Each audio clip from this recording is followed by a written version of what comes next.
Welcome back to the Across the Table podcast. This is Kyle here. I'm not joined here by Dylan today, but I am joined by my little Asian sister, Anna. When I say Asian sister, I mean 100%. Born in China, raised in the U.S. I think your Instagram and email tag also say made in China, which is super funny. But Anna is, like I said, my little sister. We adopted her, and then she has grown up here in the United States, in the Bay Area. She has a heart for missions. She has a Spanish degree, actually. From DVC, I believe, our local community college, and then she's actually back in schooling for some other stuff right now as well.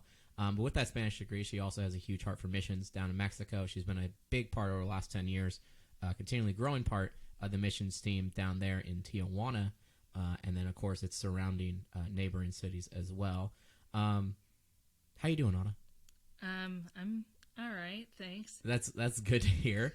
So I want to ask you a couple of things today, and like we were going over before we started recording this, like this isn't anything, it might seem weird because we have more equipment in here. It's really just a conversation that we get to have. So obviously we've grown up all of our lives together, or at least the majority of it, with a few exceptions that one of us has moved away for something. What, as you've grown up and as you have been a part of this family, what has been... you obviously have a huge heart for the Hispanic Mexican culture, but I've also noticed in recent years you have taken a growing interest in your Chinese heritage, and then obviously you've been a citizen of the United States, and been being raised here and whatnot. What are some of the dynamic differences between all those, and what made you kind of want to what really grew the heart of your missions-oriented self, and why the Spanish culture? There's a lot of questions right there, so what are you thinking? Well, I'd say, in recent years, one of the reasons I've become more interested in my Chinese identity is because I don't really know much about it. When I was younger, I guess it wasn't really a big interest of mine. But I think part of it has to do with some Facebook groups. I'm part of a couple Chinese adoptee Facebook groups, and so just seeing other people's perspectives, especially other Chinese and Asian adoptees, and hearing their views and opinions, it kind of made me do some self-reflecting. And now you and Mom had gone back to China. I've obviously only been that one time. It would have been my 7th and 8th grade year. I think it was 2006. Was it? Yeah, it was what 2006. Time did I graduated? Yeah. Okay, yeah, so that's the right time. But you've been back there twice. What was your favorite part of those trips? I remember my favorite parts because it was just all new to me. But what was some of the favorite parts of your trip that you got to go back and experience?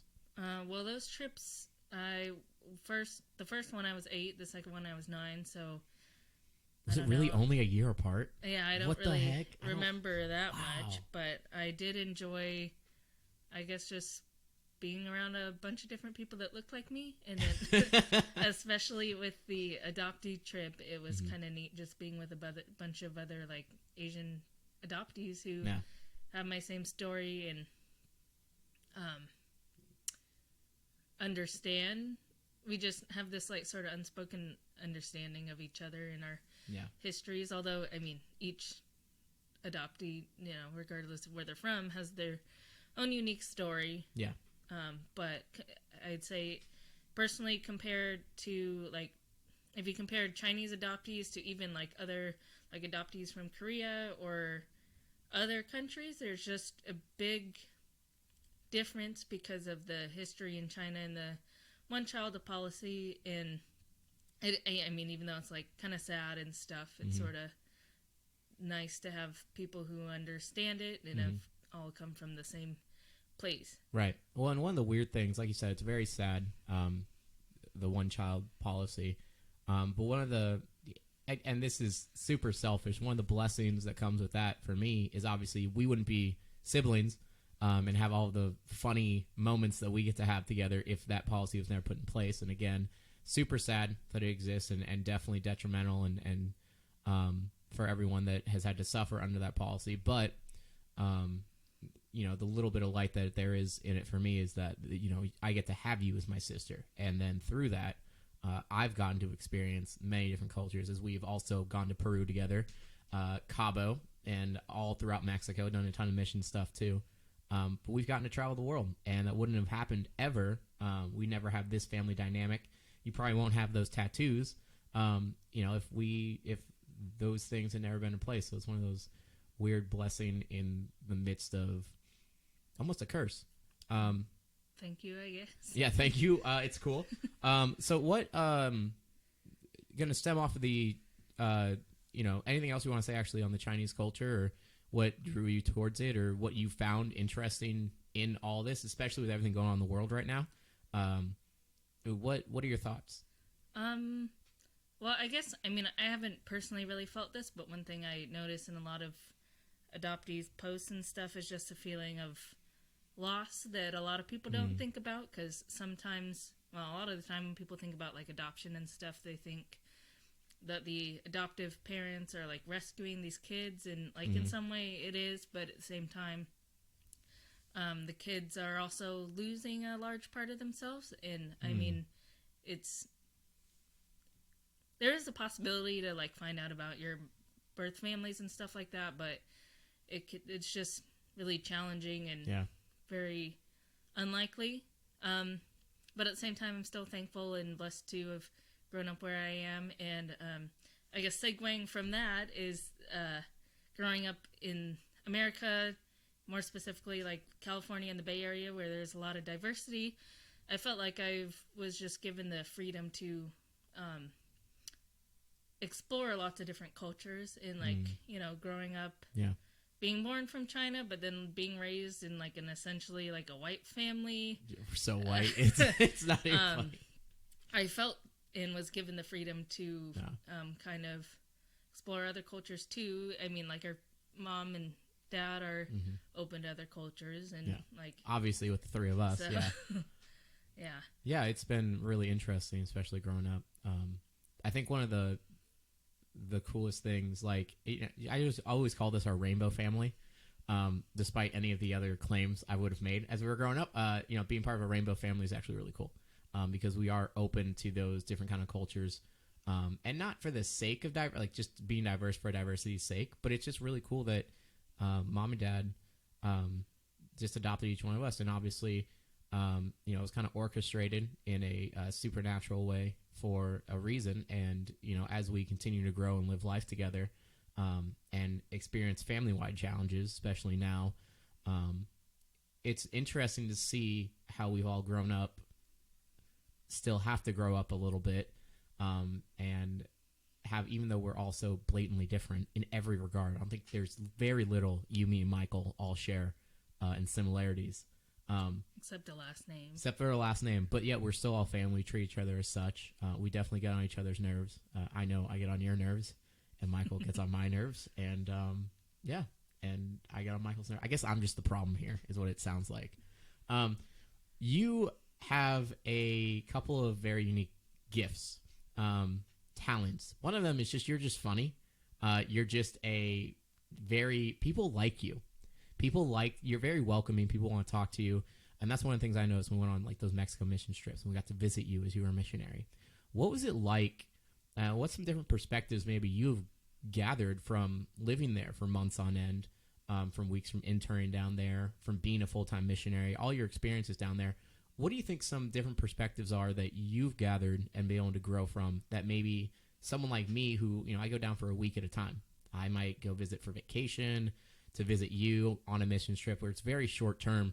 What do you think some misconceptions, or like what's your perspective on that you think is different?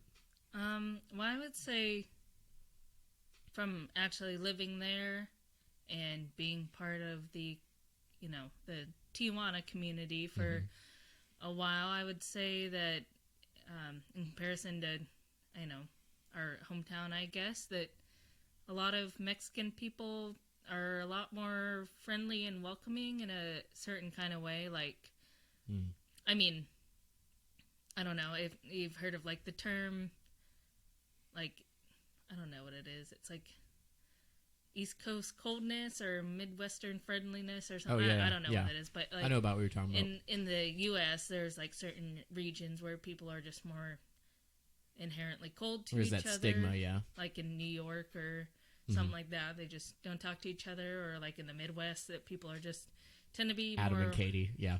Yeah, warm towards like, their neighbors and strangers and stuff. I'd say it's still kind of like that in Mexico. And I mean, like Tijuana, a lot of Mexicans and Americans, there's a lot of maybe not so positive like views about that city. And I mean, a lot of Mexicans even say like Tijuana really isn't Mexico since it's a border city, but I mean, clearly it is Mexico, and that's where the border is. When you cross the border. But I do like Tijuana a lot for all the relationships and friendships I have there. Yeah. And there's also a lot of diversity there because it is a border town. Like a few years ago, there was a large immigration of Haitians, I think. Hey, wait. Oh, yes. Okay, I had to stop and think about that. Yeah. Haiti. Yeah. That I think, half of them all came to the border to cross into the U.S. and a lot of them ended up just staying there. Mm-hmm. And what's interesting, I don't know if you know this, but in Mexico and other countries, there is still like discrimination based on people with like lighter to darker skin. It's not the same history, but I know in some parts that like the lighter skinned Mexicans are viewed in a different way than the darker skinned ones are. What are some of those that maybe in Tijuana? I mean, it is kind of a mixing pot. But what are some of the general stigmas maybe with lighter skin or darker skin? Well, I don't honestly know that much of the history in Tijuana or Mexico or something, but I know that like just in general, people may see lighter skinned Mexicans as more wealthy. It just by looking at them as opposed to the darker skinned Mexicans. Right. Okay. Yeah, that makes sense. I get it. Yeah. Okay. Cool. Not cool about that, but what other as you've had a bunch of different groups from different churches come down, interact, know you really. It's really weird that whole denomination actually between you or me, probably most people know of at least one of us directly or indirectly. But what can you share maybe one of your favorite memories or most unique memories of your entire time down there, whether it be with a group or with just the residents of Tijuana or anything? Well, I don't know. There was like so many groups that all kind of blends together. But I'd say, I don't know. Maybe some of my favorite activities that we did. Yeah, let's hear that. Because I know you have some funny stories. So our group, growing up, we usually just went and built a house, did VBS. We kind of did the same thing over and over again. And so being down there and working with other groups, I got to see the different kinds of ministries and work that they did. Mm-hmm. And a lot of them went and visited like rehab centers or they did different kinds of construction. Right. Did help with building some houses and stuff like that.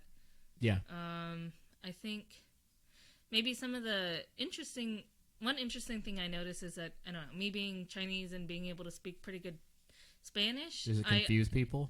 Well, actually, I kind of feel like I was able to blend in more than like the white people, just because, I don't know if you know this, but there are a lot of Chinese immigrants in Mexico in general. Oh, we had talked about that. Yeah. And I guess there's a whole like Chinatown in Tijuana or something, but Tijuana. I've never really seen it, but I have seen some other Asian people around. Right. And I don't know, when I get tan, maybe I just look more Mexican or something. I don't know. But I didn't feel as like kind of alienated or just... I felt like just more... I was more able to blend in or something like that. Gotcha. Okay. But with the groups, it was interesting meeting people from all around the U.S. There's a lot of groups from Iowa, one from South Dakota, one from like Kansas City, half from like the Missouri side, half from the Kansas side. There's one from Atlanta and like just other parts of the U.S. Okay. I didn't know about the Atlanta one. Yeah. So it was kind of interesting just hearing those different viewpoints, whether they were like religious or political or just cultural. Yeah.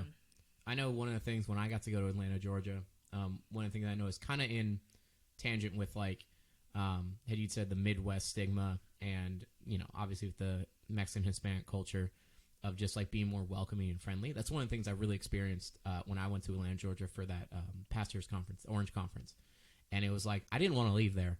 It was just so nice that like everybody was so welcoming. Everybody just like was so. I wouldn't necessarily say polite. That's not the right word. They were polite, but it wasn't. That was secondary to like just kindness. The kindness quotient was just super high. And as I've gone to Mexico in the years, it's been really cool. Just to I don't know, to see you grow as a person, as an individual, as a Christ follower, as a leader over the last, I would say even 7 or 8 years, where you were a little bit more just introverted, and you still are to some extent, but just more introverted, more in the background, and then slowly, just progressively, as you found this love in missionary work and connecting with the culture down there. I remember us going on the very first mission trip together. We were just kids. We were kids, and now 10 years later, you were the missionary like lead point person there, or one of the lead people. Yeah. Well, yeah, not. I mean, I was the apprentice. You were the apprentice missionary. That sounds cool. But you were one of the main people there. And as for me, vice versa, in this same boat, moving from some crazy kid that got kicked out of church camp to the junior high director, and then the overall youth director, whether it be for a short time or not, was just really cool to see. And I think that just speaks to not only the character and personal growth that we've both had, but just definitely the spiritual growth in there as well. And obviously there are doors that have been opened 10 years ago and that continually were open for us, that God just built upon and let us go into those fields where we get to pursue and push forward and really fulfill a lot of things happening. One of my favorite memories, and this, I don't say it has nothing to do with you. You were there for sure. But when Travis, the first time I met Travis, maybe it was the 6-man group or it was the 20-man group, but I was a T-Rex. I became a T-Rex, and I chased Travis Hunsaker around. One of my favorite memories of that whole trip. I knew I totally annoyed him, but what I loved hearing about even after that was how Travis and Adam both just like took you on as their little sister. Mm-hmm. And then, in my absence and in Dustin's absence and Mark Hanskin's absence, they were able to, I don't want to say bully, but as a big brother bullies their younger siblings. So that was nice and refreshing for me to know you're being taken care of even down there. I think a lot of Americans, when we go down there, there's this fear factor in it. And you've seen it on our side going down. And this, you want to be precautious. You don't want to be reckless. But there's a lot of fear that's almost driven in you. It's like, you can't do this. You can't go here, this and that. But there wasn't that fear from emanating from you or some of the other missionaries. And obviously you guys knew the culture better, so you guys were able to pinpoint those things and be a little bit more free. What are some of those fear factors that you think are just misguided, or just maybe people aren't educated enough going into Mexico, specifically that area for? Well, when it comes to fear, I mean, what our mom always says is you shouldn't live in fear, but you still shouldn't be stupid either. So that's a good quote right there. I mean, like, I don't know. I just kind of compare it to Tijuana. It's like a massive city. There's like a huge... Yeah, and it's grown in the last... It continually grows. It's one of the biggest. Yeah, it's kind of like Sacramento in the way where there's a lot of... They're called colonias down there. So like kind of different colonies that have different names and stuff. Kind of like how Sacramento is. Yeah. I don't know. But I mean, like, the downtown there, it is like pretty scary. And also, driving through it is actually still really sad. There's a whole street that's like the red light district. You just see like prostitutes out there, and all these like clubs and whatever that are like that. And it's but I mean, I don't think we would, as the mission group, and it's called Puente de Amistad, they always do stuff and go places where, they know, and even if they don't know them exactly, they're being safe. Mm-hmm. And we work with a few different like local people that live there, and if we're going someplace maybe that the head missionaries don't really know very well, they'll take a local with us, like some of the local guys we work with, and so they can like speak that old Spanish. Cruising for Jesus church. Yeah. I didn't get to go feed the homeless that year, but I know you guys went and fed the homeless down there. There was a lot of, at least on our side, there was just some like things we were super unsure about. So we brought the Cruising for Jesus guys, which were recovering addicts who had given their lives to Christ. And so they were those tough, hatted up people, and they knew they could obviously speak the language. So there wasn't that cultural boundary. But bringing them along just for presence sake, like I don't know, I wasn't there again, but I think helped. What do you think? I don't think they've gone to like feed under that freeway overpass at night again, because that was actually very dangerous when we do the homeless feeding now. We do it, in the morning during the day, right? Yeah, at a certain spot, and they're actually. But no one got hurt that year, right? Like nobody actually. No, okay. I mean, but the traffic was sort of crazy too. But everybody was fine, and we were just being cautious and stuff. And I mean, it could be easy for things to get out of hand, but you just got to be calm and like have a plan and not panic, because panic's never the as we see right now. Yeah. And part of the other reason I feel safe is just because, like, I don't know, I feel like being down there doing God's work, He's always got His hand on you, and you can't just run into traffic thinking that He's going to protect you. But right, yeah, as long as you're being smart and safe, that He'll always be there, kind of watching over you, and Yeah, and I think it goes with our current pastors, Mark and Ellie. Their whole thing for this season is to act in faith and wisdom. It's that God's with you, He's going to protect you, He's going to take care of you, but don't be an idiot. Be as strategic as you can, well thought out. Seek rational, strategic plans and act on those. With that, though, I also want to just kind of segue a little bit into our current church. Obviously, we both attended a church together. Our family was part of that church for a long time. We decided to make a transition out of that church. And we hope that church is doing well, and the things I hear about and reconnecting with people there, great, good things I love to hear. But with this newer church that we're at, I can't say new church. We've been there for over a year now. So I'm going to say new church, just, But with this newer church we're at, I know that as soon as they heard about really what you were doing in Tijuana and your time there, like they went out of their way and they have just absolutely supported you in your pursuing that financially, with prayer, like spiritually, relationally, checking in with you. What do you think is actually the greatest thing that we can do, whether as a church, as people, to support kind of these charity efforts all around the globe, whether it be missionaries or perhaps even just local charity groups? Essentially, that's what a missionary of the church is.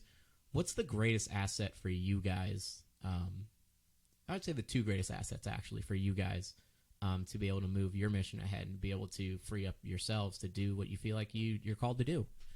Well, I guess there's a few things. I mean, like, prayer is always important, especially if you believe wholeheartedly in prayer.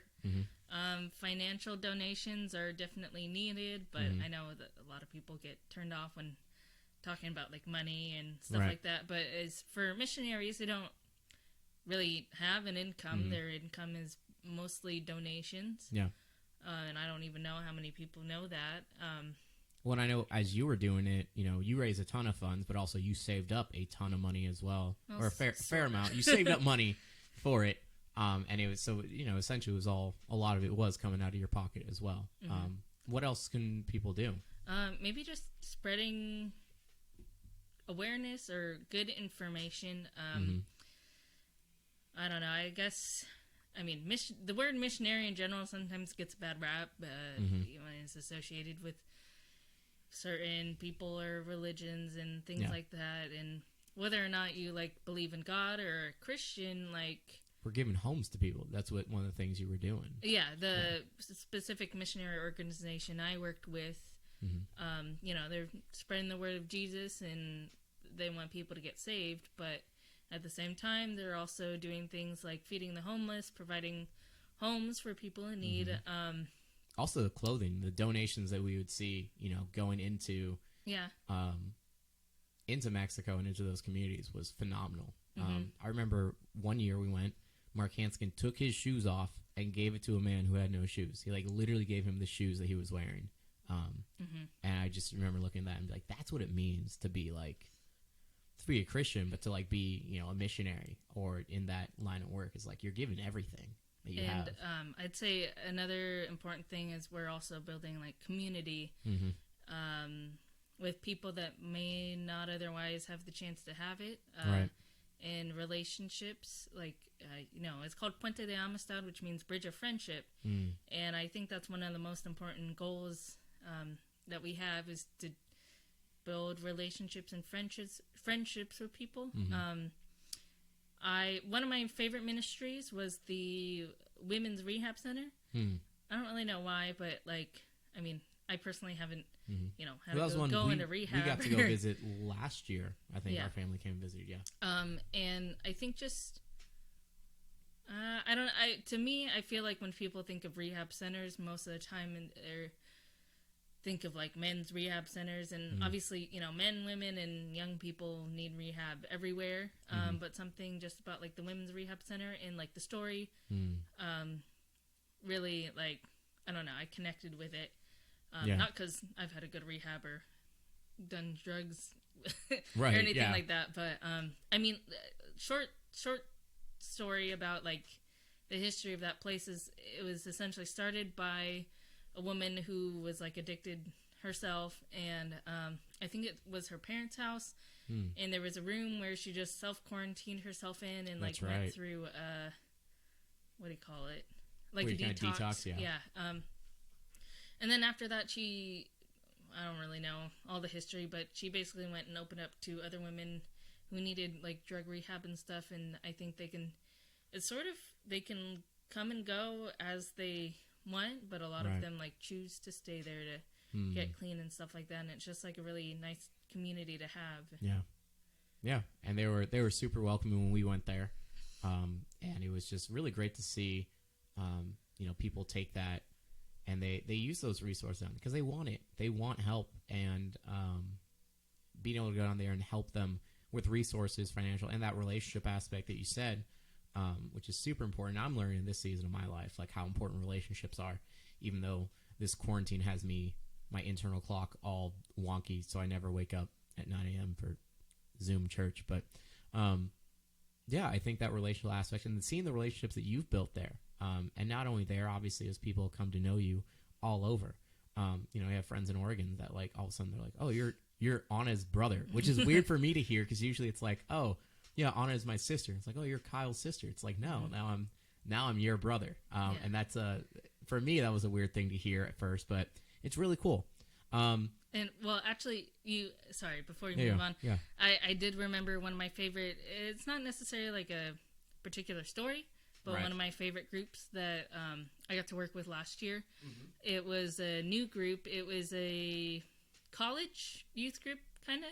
So they were all like around my age, which was nice because like some of the groups is older people, and not that I can't connect with them. It's just like it doesn't come as easy all the time. But they had never been to Puente before, and it was just a group that Travis like had contact with, and I think they were going to go to Mexico with a different organization, but that organization just didn't work out, and so they found us, and they were actually from this Christian university in Texas called King's University. Shout out to them, I guess. But it was a pretty cool group, and I just heard like a lot of unique stories from everybody there. I mean, they're all college students. Not all of them were like traditionally college days. There was some older members there, like older meaning like maybe in their 30s or 40s or something like that. And I really enjoyed my week with them. We went to, I don't remember exactly all we did, but we prepared like the foundation for some houses that'd be built later. We went and worked at like an orphanage and fixing up things and cleaning around there. And yeah, different stuff like that. And I don't know, I just had some good connections with them. Well, you've obviously, I've gotten to see a lot of it, but also I've gotten to hear and see the fruit of your life. What do you think, maybe one last thought before we we call it for the day. But what do you think, maybe if you had one bit of wisdom, one main thing that you've learned, one life lesson, whatever it is, what would you like people to know? If you could, I know that's a question I would kind of ask you a lot. I mean, generally, not that specific question, but that kind of question. So I'm sure you're not used to not hearing it. But what's one tidbit of wisdom that maybe you want to deposit? I'd say relationships are important, like friendships, family relationships, like I guess romantic relationships too. And then also the old classic, like, don't judge a book by its cover, because, somebody you meet that may have RBF or, like, just come off as, like, a cold person, I almost had to ask what RBF was when I really thought about it. You never really know what they're like until you talk to them. Or even those labels, I mean, going along with that, just like, maybe you're a missionary going down to Mexico, and you think, I'm coming in here, I'm going to be the savior, I'm going to do all this, when it's like, really, you're going to learn a lot more if your heart and mind are open to it. That also being translated, and this is the whole point of this kind of podcast, across the table of, like, maybe you're someone who has been burned by a certain group of people, whether it be by a school, by a church, by some kind of organization or a friend group in the past, and so you bring that baggage with you everywhere you go. And, of course, you got to be wise. You got to be... you got to know you don't want to put yourself in harm's way, but also, like, be open to talking with those people.